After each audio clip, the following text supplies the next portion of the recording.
y is equal to ax cube plus bx square plus cx plus 5।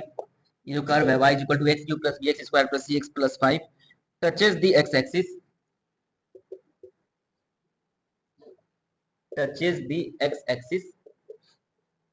at -2, 0 and cuts y axis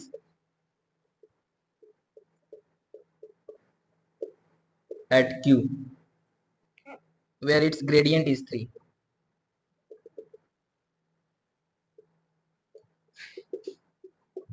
gradient का मतलब भी slope होता है, ठीक है। ग्रेडियंट का भी मतलब क्या होता है, स्लोप। फाइंड ए बी सी।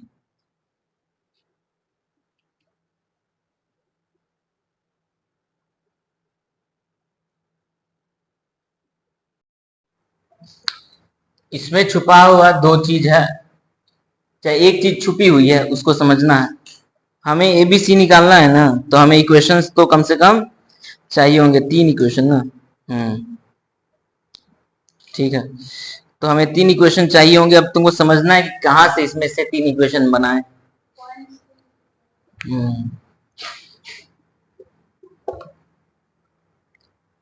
जितना दिख पा रहा है वो करके देखो।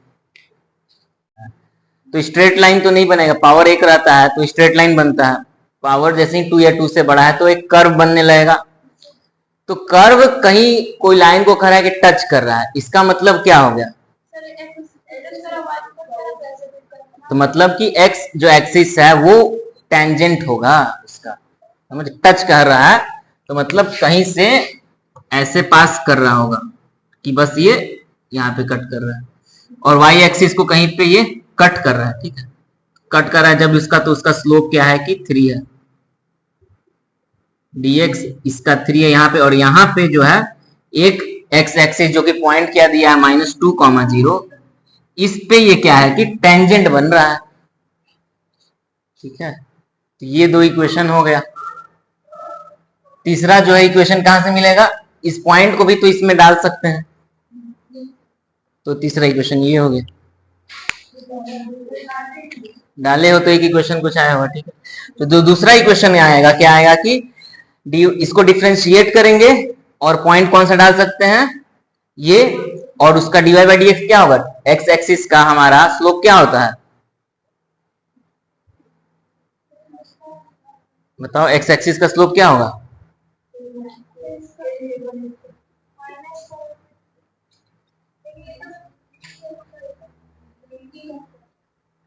कितना x axis, positive x axis से कितना एंगल बनाता है?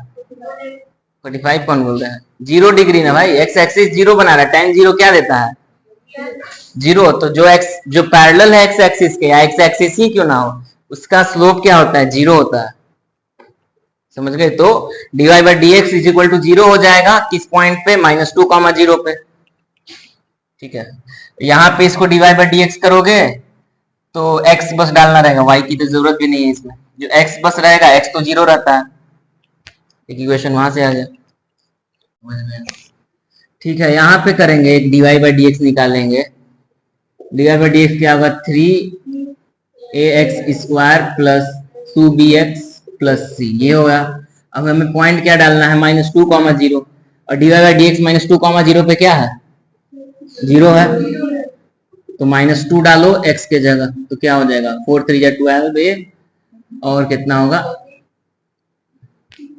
-4 प्लस c। ठीक है, एक इक्वेशन हमारे पास ये आ गया। दूसरा इक्वेशन डायरेक्टली, क्योंकि ये पॉइंट जो है इस कर्व पे भी लाई करेगा, तो -2, 0 इसमें भी डाल सकते हैं, तो 0 इज इक्वल टू एक और आ जाएगा क्या? -8a plus 4b -2c plus 5। ठीक है, ये, हाँ, तो ये दूसरा आ गया। तीसरा हमें क्या मिलेगा कि इसको डिफ्रेंशिएट करो। यहाँ पे ग्रेडियंट, ग्रेडियंट मतलब क्या? स्लोप की। dy बाई dx तो हमें ये दे रहा है ना, तो इसका स्लोप कितना दिया है? 3 इज इक्वल टू ये वाला इक्वेशन, 6 नहीं, बस यही है ना, 3ax square plus 2bx plus c, है ना। ठीक है, अभी इसमें पॉइंट डालना पड़ेगा। ठीक है, पॉइंट डालना का मतलब इसका कोई पॉइंट होगा 0, y1। ठीक है, हमें तो इसमें केवल x ही डालना है, x वाला 0 हो जाएगा। 3 इज इक्वल टू c। ठीक है, समझ में आया?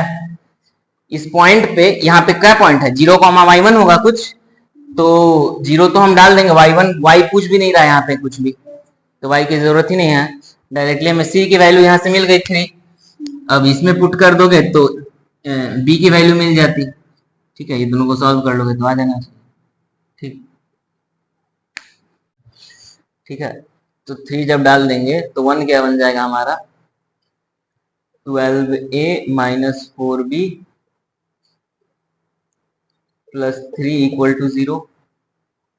ठीक है, सेकेंड वाला क्या बन जाएगा हमारा, minus 8a plus 4b minus 6 plus 5 equal to 0। जब ऐड कर देंगे तो 4a होगा, ये 0 हो जाएगा, और कितना है, ये -1 है, तो प्लस 2 इक्वल टू 0, तो a हो जाएगा मेरा -1/2।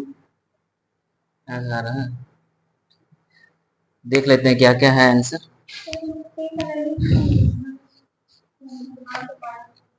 और c का 3 है। ठीक है, तो b भी निकल जाएगा, फिर हो जाएगा ना। चलो, b की वैल्यू -3/4 आ जा रही है। चलो ठीक है, जब ये दोनों आ गया तो ये आ ही जाएगा।